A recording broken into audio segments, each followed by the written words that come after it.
For the sake of making things convenient, and since these are the most popular names in the West, I'll be referring to all of the Phoenix Wright characters by their American localized names. If this kind of thing annoys you, then I'm sorry, but you're just gonna have to shut up and eat your hamburgers, Nick, and watch the video.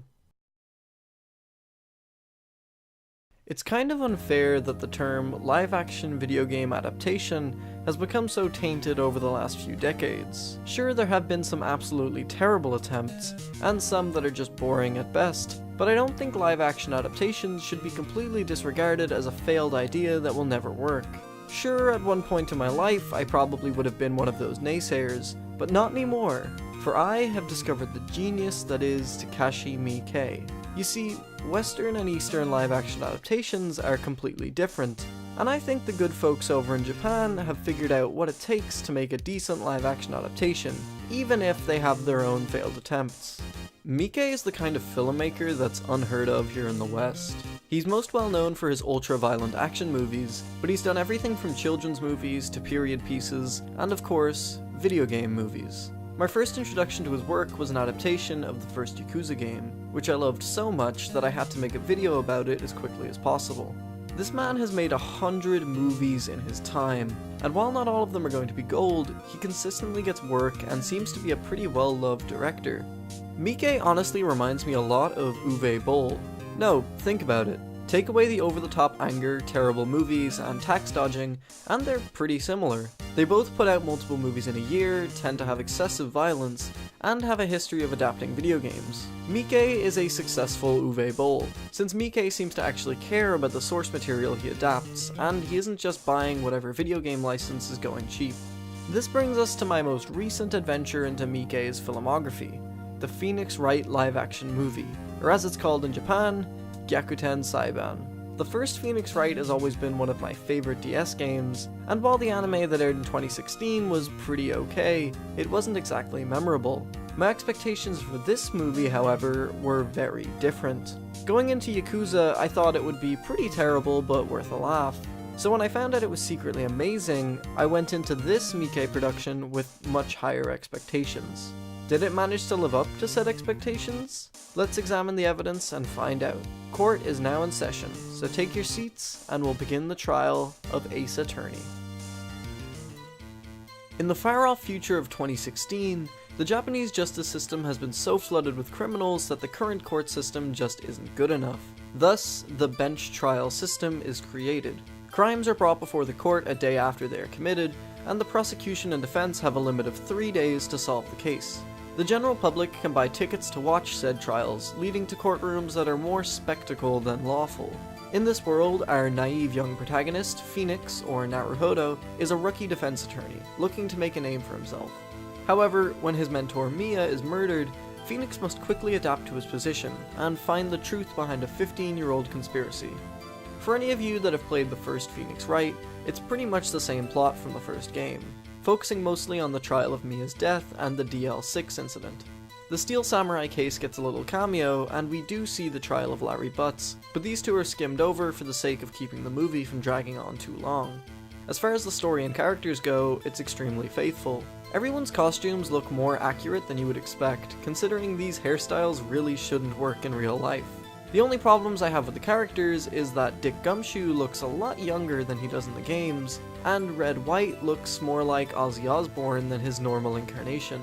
There are a couple of changes to the characters. For example, Red White is no longer the CEO of a large company, but instead a tabloid reporter, and he was actually the witness to the crime, removing April May and the bellboy entirely from the case. Besides these small changes, there are far more important changes, mainly regarding the world of the game.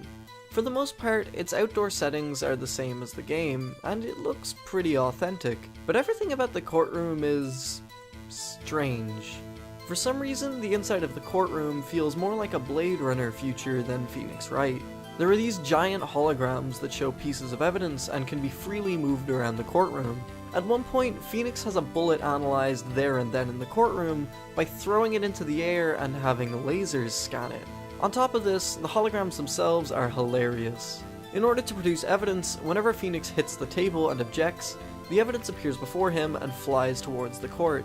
At first, I thought this was the dumbest thing I had ever seen, but it's honestly the most exciting part about the movie. There are borderline evidence beam struggles, and it's so entertaining to watch. Otherwise, everything is pretty accurate.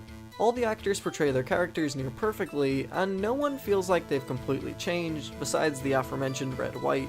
There is also one pretty major change in the DL6 case, that being the murder taking place in an evidence room instead of an elevator, but it's mostly the same besides this. So, let's talk about some things that aren't so good about this movie. Remember when I said they only focus on 2 of the cases to prevent them rushing through anything? Well, that doesn't mean this movie is short. In fact, this movie is 2 hours and 15 minutes long. That's about a half an hour longer than Yakuza, and honestly, it didn't need to be this long. Thankfully, I never felt too bored at any point, but the pacing is a little crazy. The first 40 minutes of the movie is lightning fast. We see a short version of Larry Butts' trial, some short hints about the Faye family, we're introduced to all of the main cast, a flashback showing the history of Larry, Nick, and Edgeworth, and all of Mia's case. This 40-minute block then ends with Edgeworth on the boat and the start of his case. That of course means that the next 95 minutes are all completely dedicated to the trial of Edgeworth and the DL6 incident.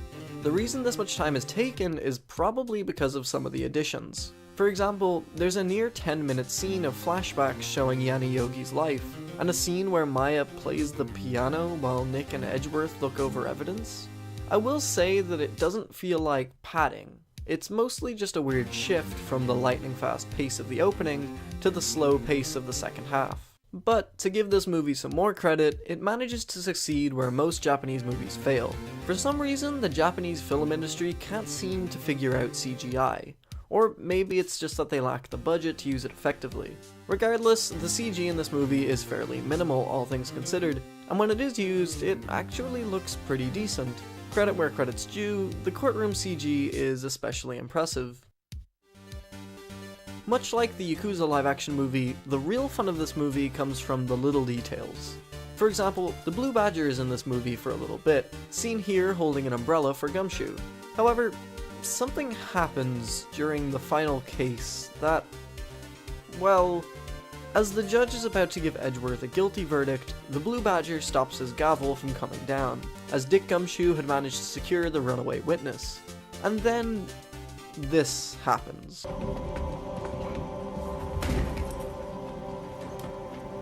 The suit is empty? Wait, that doesn't make sense. We see the suit move all the time, there's clearly someone in it.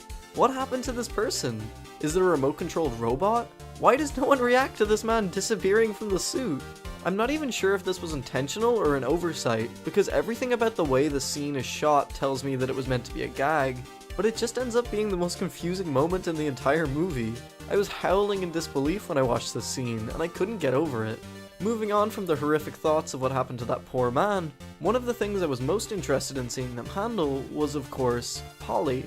For the uninitiated, the final trial of Ace Attorney sees Phoenix calling a bird to the stand as an important witness. How did Miike tackle this? Very easily, by just using a real bird.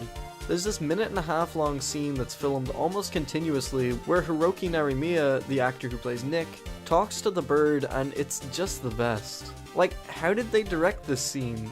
It seems like they just told Narimiya that he had to just wing it and try to talk to the bird, since you obviously can't direct the bird. There's this moment where it like flares up and Nick is like, "Nah man, it's good, we're good." And I can only imagine what filming the scene was like.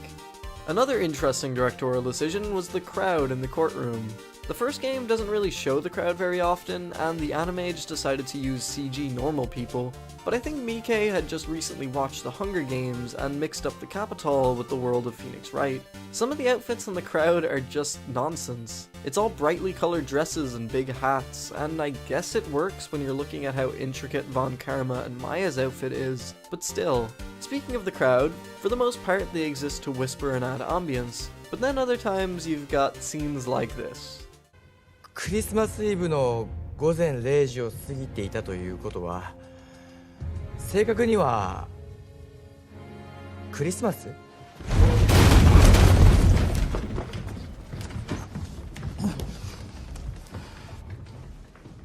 This scene alone is enough for me to give this movie a pass. There's even an Ace Attorney Justice for All cameo at the end of the credits, which is just beautiful. これをどう説明する弁護人。お前汚いとなんだよそれ。忍者なんても赤いギター。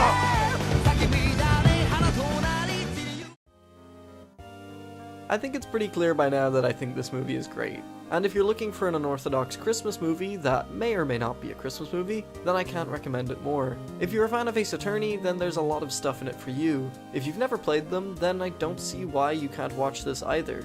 If there's one thing Miike's adaptations have taught me, it's that there is a golden formula to making a live-action adaptation. It might not work for everything, but for the most part, tone is important. Games like Ace Attorney and Yakuza don't take themselves too seriously, and they're the perfect source for good live-action movies. Respecting the source material while adding your own spin to it, and keeping the jovial tone, is how Miike manages to make these movies so enjoyable. Even though there's some serious drama added, it doesn't really butt heads with the hilarity of seeing Nick's hair in live action. So, in summary, I only have one last thing to say.